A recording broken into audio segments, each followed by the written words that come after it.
The orphans are raised by an entire village and are expected to return the favor once they grow old enough to work. Hello and welcome back to Road Warden, the game where I could probably just take a few pictures with a regular old camera, record my voice on a cassette tape, and send it out to you and you'd get the same experience.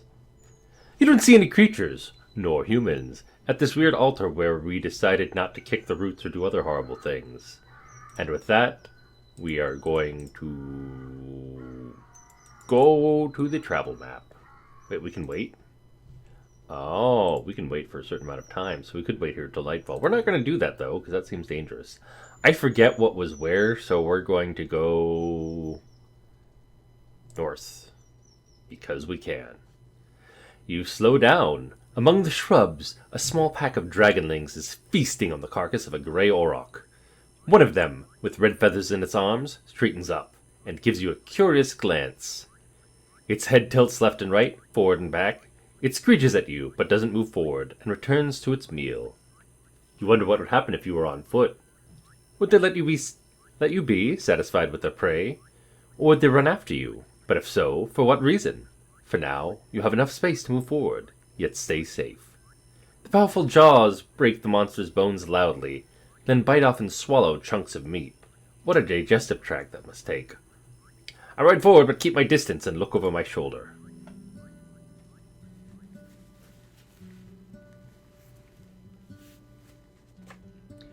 The beaten road serves your palfrey well. The forest to your left becomes sparse and brighter, and there are dozens of human-made paths among the fruit-bearing trees. On your right, there's a large pasture, with at least a dozen massive mouflons. 2 of them, already sheared, look comically small. Soon after that, you ride along vast, flourishing fields filled with rye, still green, preparing itself patiently for the second harvest. The path ends with a massive wooden gate. The stone wall, separating you from the glow of lights behind it, isn't as tall as the roofs, but you can't imagine climbing to its top. There are pretty much no cracks, no missing bricks, a sign of many hours of labor, especially considering how massive the settlement is, as wide as a city district. The birds and monkeys are now just a distant echo, replaced with the sounds of carts, running, hammers, saws, laughter, and shouts. Finally, maybe I can rest here. A young man is leaning against the closed gate, covered by shadow. He's young, tanned, and has a short, elegantly trimmed red beard. Beneath the green gambeson, he wears an expensive tunic decorated with colorful trim. You take the time to sip some tea. For your throat has not fully yet recovered from your adventures in the forests. From his arms hangs a steel helmet, though the metal is so thin that it's mostly made of wool and leather. He moves to the light and takes on the posture of a disciplined soldier, not a mercenary. He's standing upright with his chin up. There are 2 weapons on the ground, leaning on the wooden beams of the gate. An axe made of steel and a wooden club. He doesn't reach for either. You dismount smoothly, still having some vigor left. Soda Trot holds its tail high. A narrow path leads north, toward 2 field workers, one with a hoe and one with a pitchfork. They wave to you. You can't see their faces, but their clothes are simple, grey pants and vests, made from hemp and wool. I wave back. They talk a bit, looking toward you and pointing at your mount, then walk away, disappearing behind the wall's corner. The guard smiles, yet avoids your eyes, and has to clear his throat before he speaks. Welcome, traveller. If you're here to make trouble, Howler's Dell welcomes you. We have the whitest flower there is. When he bows, you realize he is a well-practiced performance. If it's new garments you're looking for, you can order everything you need right here, in all colors, shapes, and sizes. Capes, boots, vests, or robes. Or, if you're yourself a master of the needle, I can assure you have the fabric you're looking for. His act is over, and he glances at your mount in a moment of silence. His eyes get wider as he observes it with a childlike fascination. This is Soda Trot. It helps me patrol the roads. You can pet its side if you want, but no sudden movements. Will be nice. He follows your instructions, even though your palfrey pays no attention to the man's careful touch. The guard grins widely. I'm Lido, your new Road Warden, and I want to see your mare. Which I could have said in the first place, but I decided to let you peasants bask in the glory of my palfrey. A city folk, eh? The mayor is busy, but I'll ask her. Give us a moment to let you in. He knocks at the gate, changing accents routinely as if he is voiced by someone who doesn't really care, which is then pulled inwards by two guards, a man and a woman, wearing their own gamisons, similarly green, but tailor-made to match their figures. The nearby buildings are simply houses made of wooden beams and covered with thatch, while the storehouse is even more modest, with a roof made of planks. The watchtower has a ladder made of ropes and sticks, no stairs. Just give me a moment, the guard strides away before he finishes the last word. The others close the gate behind you and you observe the mount carefully. Your eyes run east to a humming creek running through the center of the village. I wait upon the return of the messenger, questioning why they did not wall off the creek, because if you have ever played a Dwarf Fortress, you know that they will come in through the water and kill you. Actually, if you realize they were merfolk earlier, they could just swim in through the creek, come out at night, and steal everyone or murder anyone. They don't even need a giant wooden horse to do it. Calming sound, aye? That's Howler's Creek. The guard, like most of the locals, is taller than you. Wide, but shallow. There's never been a flood in years. Pa told me there used to be nae bridges. Neighbors crossed it with their boots and their hands. And it's clean like a raindrop. But there aren't many fish. Probably because all of the merfolk were upstream murdering them all. We're the cleanest village in the north. Her companion chuckles brightly. When the guard returns, she's still alone. He's still alone. She cannot come now. A friend of mine is in labor, aye? The mayor wants to be there when the child arrives, but I asked her to show you the village. I nod. Fine! He approaches the watchtower. Tire your monte here, eh? We'll keep the kids away, eh? Most of the neighbors are getting ready to celebrate, eh? Once you're done, he grabs the rope ladder. The view from up there is gorgeous. Enough with silly accents.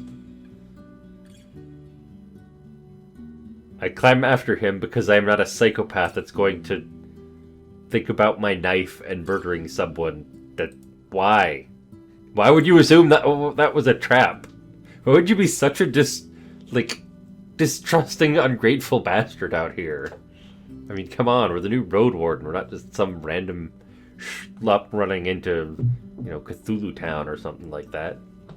Even though the ladder swings in all directions, the guard gets to the top quickly, like a monkey climbing creepers.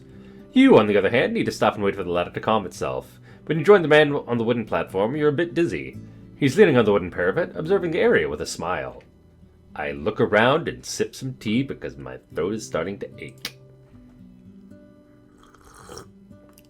Ow. See? There's nae place like Howler's Dell. The guard points in every direction, giving you no time to contemplate. For the next few minutes, he describes the fields and their crops, the flocks and the pastures, and the shepherds inspecting the fences, the ancient garden of trees and bushes, larger than the village itself, the sunlight dancing on the stream to its own tune. If you are to believe everything he describes, this place has access to everything in abundance. The sweetest honey, the most fragrant bread, the quote-unquote softest wool, the quote-unquote on the beer, the quote-unquote tis excellente. He sounds like a city merchant who's trying to sell an old house. Probably because they want this to become a city one day and want to sell you all their crap to get rich. What an annoying kid! Near Hovlevan, you could find 5 larger and richer settlements in less than 2 days. Or, no wonder he's so proud. Why wouldn't he be? They've tamed this scrap of land and live in comfort. We're going to be a goody two-shoes and be nice to everyone here. The islet in the middle connects both parts of the village. According to the man, the northern gate is hardly ever opened, and it leads nowhere now. Near the eastern gate, there's the 8-Paw Ale Inn, where you can find a bed and victuals. And there's the stall where Akakios rewards our work, unless we annoy him with pointless talk. He lets out a chuckle. On the opposite side of the creek, there's another white house. It belongs to Bayan, the best clothier in the north. The priests live in the southeast, near the wall, but they do need talk to strangers. You also hear about the hunter, the cooper, the fisher, the miller. The pie maker lives with his sister, the baker. The smith and her husband, the carpenter, lives with their kids. You started a rhyme and you didn't keep up with it. How can you do this to me, writers? Oh my god. Some of the larger buildings could accommodate 2, maybe even 3 generations at once. There could be more than 100 dwellers here. You consider stopping his speech, but he suddenly points at the islet again. You see there? The mayor's coming, the one wearing purple. You're free to join her, traveler. I nod and climb down the rickety, dangerous ladder of doom. We try to get down quickly, but 2 steps are enough to make you sure that it's a bad idea. It is, after all, the rickety ladder of doom. You wait for the ladder to find its balance. You're relieved when you touch the ground again. You untie your palfrey and follow the guard. You pass a small pasture surrounded by a wooden fence, a few loose chickens, and a tethered boar. You remember what it was like to fly on an airline and are so thoroughly glad that it is much safer than these horrible ladders they have here. The fancier buildings are covered with whitewash coatings, surrounded with vegetables, herbs, and flowers. You banish your anachronistic thoughts, for surely you would be viewed as a crazy person if you brought them up. The bridges are wide enough to carry even a wagon, but for Soda Trot, walking on wooden beams is far from pleasant. The islet is empty, but you notice an empty stall painted with the shapes of colorful flowers. I walk over the second bridge.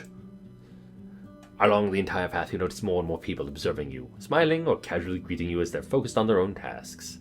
Finally, you reach the main square. A large tree grows in the center, surrounded by dark water, held together by a thin wall perfect for sitting. But the smell coming from the liquid makes you think of rotten eggs. The plants remind you of the tree you saw in the south, next to the swamp altar. In the north, you see the Ape Ale Inn. Judging by the tables, stools, and benches outside of it, it's open for guests. The villagers are chatting and dining loudly, and you catch their curious glances. On the side of the dining area, the merchant is arguing with a tall, broad-shouldered worker. An old man is sitting by himself, eating a pie, with a walking stick leaning against the table. A young woman is cleaning the empty mugs in the creek, speaking with a man at least twice her age, maybe her father. I need a spot to tether Soda Trot. That's a tongue twister right there. There's a wide wooden roof right next to the gate that shelters carts, crates, and sacks. You move your mount next to a donkey to a beam placed there just for this purpose. Without a moment of hesitation, Soda Trot starts to chew on the nearby haystack. You have some time to make sure it doesn't struggle with your bundles. You return to the inn. Nice inn drawing over there. I look for the mare and approach her. She's getting on a chair with a 4-year-old boy on her knees. She's holding his hand gently, showing him how to eat gruel from a bowl. It's not a cheap meal, though. You spot nuts, berries, and milk, and the added honey makes it yellowish. The kid is clean and quiet, and once he notices your arrival, he crams his mouth with a spoonful of oats. Now, love, the mare titters. Do not get distracted, she rubs the meal off his face. A few more spoons and you'll go to Papa and help Papa in the kitchen, eh? She gives you a radiant, though apologetic smile, then turns her attention back to her companion. I observe her more closely like a Terminator. Her long, full-sleeved linen dress must have been dyed once in blue and once in red to achieve its dark, fancy purple, which would draw looks even in Havlovan. From her left shoulder hangs a green woolen cape as thin as a shawl. The brown belt on her waist has a large steel buckle that portrays a running deer with unrealistically large antlers growing in all directions, like tree branches. This is not Sarah Connor. Unlike her tribesfolk, she's pale, with powdered and rough cheeks, and her lips match her outfit, though they be a bit closer to wine, red.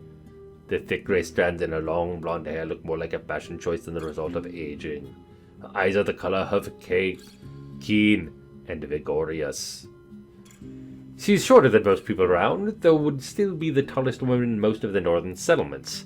While she's around 40, her slim hands add fragility to her appearance, even though her posture is upright. Her legs confidently crossed, and her delicate voice assertive. She makes plenty of gestures, but her shoulders hardly ever move as you drink your tea.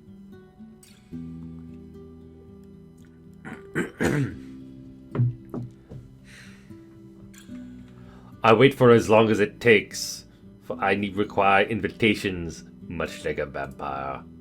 After a few more minutes, the boy lets out a gentle cough, and after a pat on the back, the mayor puts him on the ground. You did a great job, love, but now I need to speak with our guest. Darling. She addresses one of the inn workers, a girl close to 15. Take him to father, will you? Her tone suddenly gets firmer, leaving no hint of question or suggestion. Yes, ma, she responds. Both her hair and her eyes nothing like those of her brother, and neither of these kids resemble their mother. So we have a Road Warden again. Please, sit down. She vaguely shows you the palm of her open hand, letting you pick any place you want. Since I'm her guest, I sit on the bench next to her, because sitting on the stool opposite her is kind of weird to call herself the trade partner, because I'm the Road Warden. The flowing water hits silently, the rocks and wooden stakes surrounding the aisle, then splits into 2 stream beds. In Havlovan, the river is surrounded by tall walls, protecting the banks from deterioration, and the water is seldom free of dirt. Here, the smell is as fresh as it would be in the woods. The mayor observes your outfit carefully, maintaining a polite, though cool, smile. Once your eyes meet, she hardly ever looks away. I'm sure you're hungry. My husband will bring us something soon. Yeah, we'll appreciate it. Do not mention it. Hunger makes me peevish, and the day is too nice for that. She taps her chest and looks at a flock of birds that fly above you loudly, heading south. As we're waiting, be so good as to help me understand something. Ever if you're but a mercenary, I cannot imagine a single reason for you to choose this realm for your wardening, this so long as after Asterion's disappearance. There's no glory or treasure to find here. Her pale fingers form a tent on her stomach, then clasp, leaving the forefingers pointing at you. You were sent here by the merchants. They want the peninsula.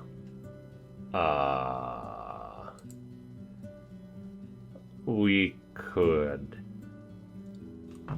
yawn, be sad,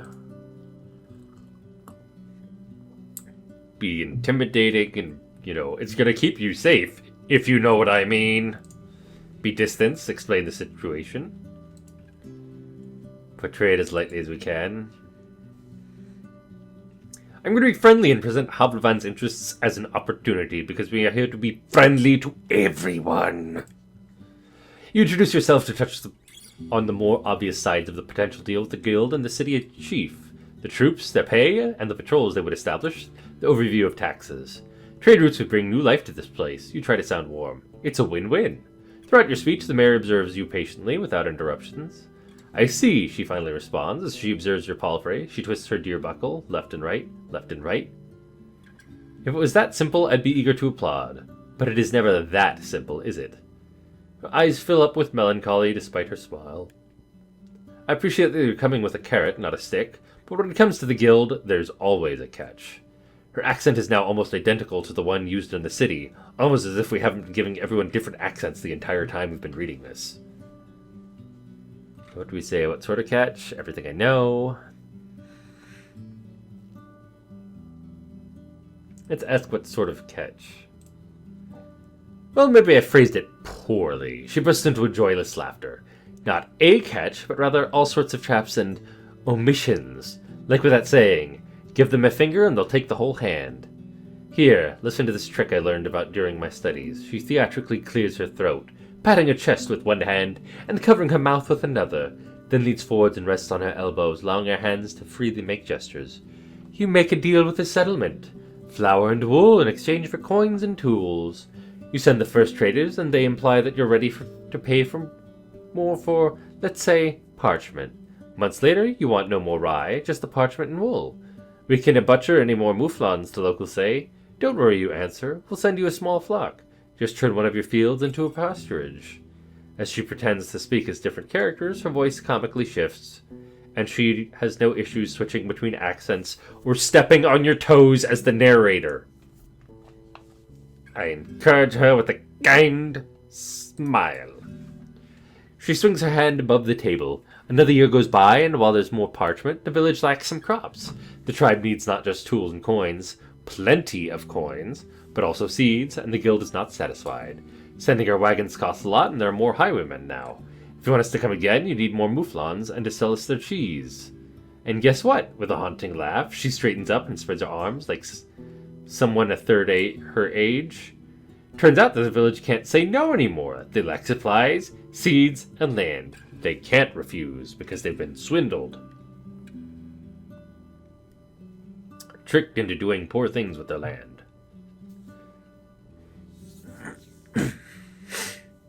Do I nod and tell her she's right? I'm definitely not going with the second one, because while the city might see value in keeping you strong, she has made a good point. And I'm going to go for number one. The pause doesn't linger for long. I see we understand each other. Let's finish the introductions. I'm Ty, one of the keepers of the Ape Ale Inn, and the mayor of Howler's Den. I assume it would be convenient for you to take my answer back to Havlavan. She wonders for a moment. Say, when could we expect the first caravan? After winter? It depends on what you can sell and what you want in return. While the conversation goes on, my food thing goes up by 2, but it only maxes out at 4, so we have wasted one of our food-free nourishments. Dang nabbit. A refreshing aroma of roasted mutton covered with a thick sauce made of mint, parsley, honey, tempts you to bite in right away. The juices are sinking into the round trencher, a plate made of simple brown bread. There's also a small bowl filled with chopped red radishes and a sliced boiled egg, and a mug filled with cold buttermilk, which is bad for a cold, which is why we're drinking tea instead. It's all brought by a few young people, all of them referring to the mare as their mother, and in the end, the innkeeper himself shows up to wish you a good meal. He's wearing a clean orange tunic and a not-so-clean apron made of hemp. He politely introduces himself as Erix, and after confirming you won't get sick from what he prepared, he leaves you and his wife to your conversation. Ty tears from the meat into smaller pieces, then eats slowly, often expressing her enjoyment with a hum. Meanwhile, we get to the important stuff. Like updating our journal about exploring the peninsula.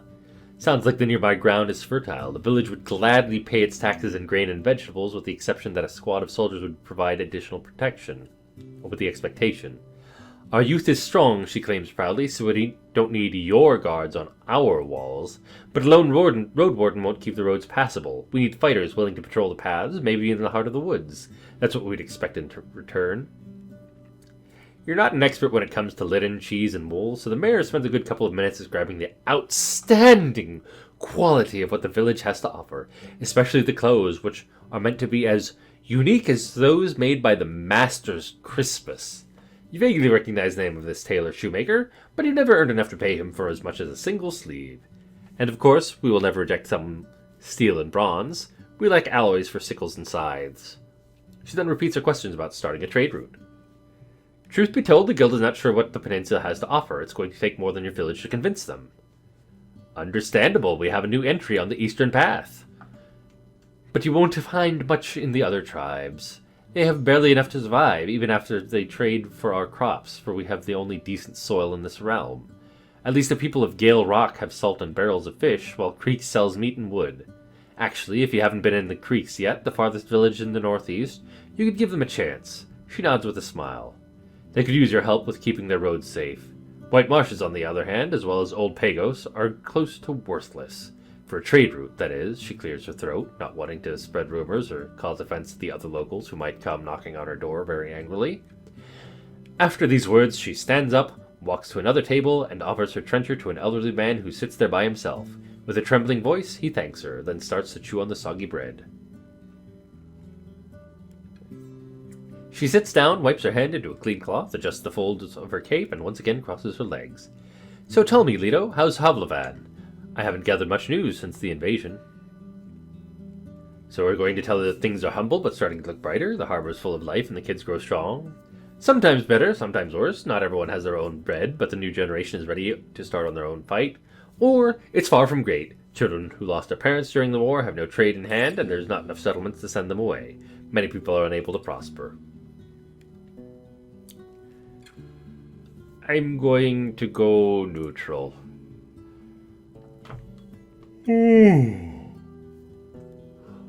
How are we this tired with 5 hours and 15 minutes to go before dusk?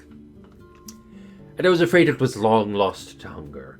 Her chuckle is trimmed with scorn. Good to know I was wrong. When the invasion started, some merchants were cheering in their houses, happy that they would sell out all the blades and food they had stored. Can you believe it? This panic will make us rich! She imitates the voice of a pompous band. That's why when the southerners reached the villages, they found almost nothing to eat, she sighs. Staying at a remote peninsula truly can be a blessing. She pauses, hesitant to go on, then shakes her head slightly. Well, we can't change the past. How can I help you, Leto?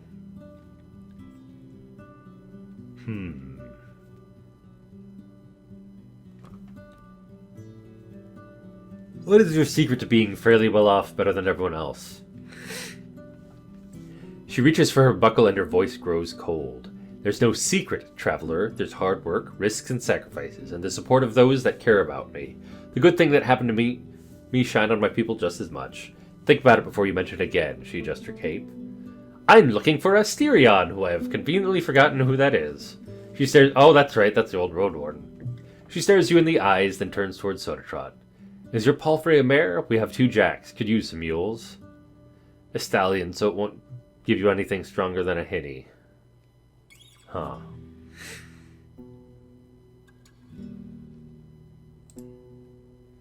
So I've heard, her eyes wander over the square, that the small donkey bellies bring weak offspring to horses. Her pale fingers reach for her own stomach.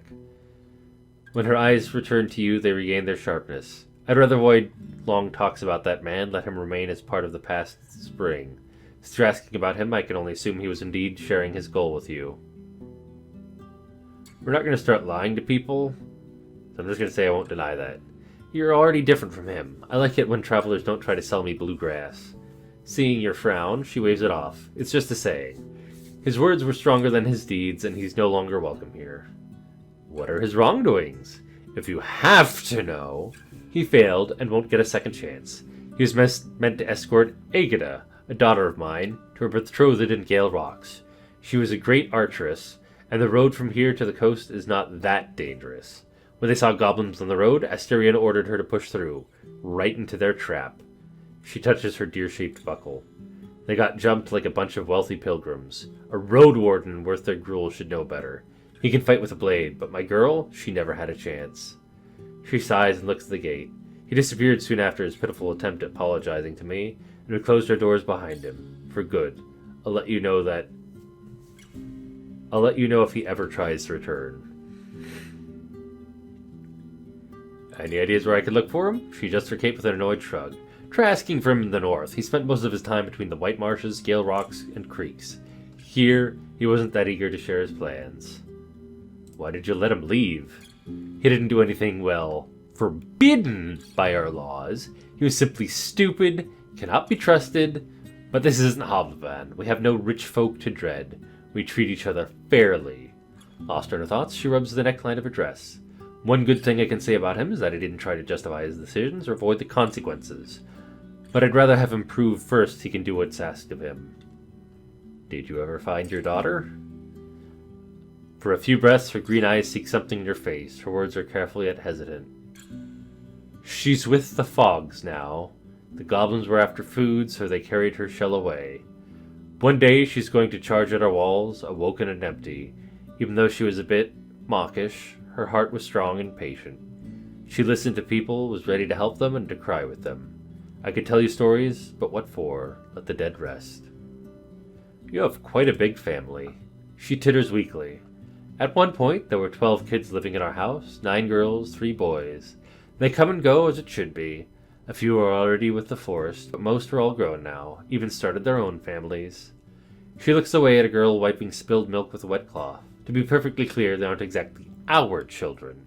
It's a custom of our village for the mayor to look after all the orphans. Thankfully, Eric's has a big heart, and much more patience than I do. As she speaks, her smile widens. Thanks for the help. I wonder, back in Haldlevan, did you spend any time in Backwood Corner? It used to be this dark, dirty alley with muggers working even in daylight. I stayed there with Octavia, the miller, in exchange for doing chores for her. She had this small wooden hut. Huh. So I can either tell her it's a home for thugs, a respectable street with the fanciest inns, make you feel like you're in the old days. The Boarhead Inn is almost 50 years old now, or there's no such street anymore. It's probably great. So we can basically, since none of these are lying, determine what happened elsewhere in the world. Which I guess is because we'll never go to actual Hovlevan, so none of this really matters.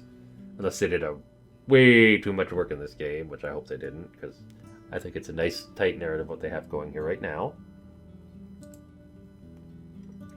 You explained that while the place is still called the bad part of the city, the Boarhead makes good coin selling beer and ale to students, mercenaries, and adventurers. The whole land may turn wild one day, you quote one of the local traders, but Backwood Corner will still stay the same. She sighs with relief and puts her hand on her hip. Comforting, don't you think? That there are these places, these dark corners, where you can always find what you expect. Living there, though? That sounds awful. And always was, she chuckles. I bet the things of my youth are no longer around, so I wouldn't count on them giving me a free pass. But I wish I could have a chance to drink a mug or two with the innkeeper once more. The old lady was always too good to stay in that muck. You heard about the necromancers in the north? You know what, we're going to stop here, and I will see you all next time. Bye-bye.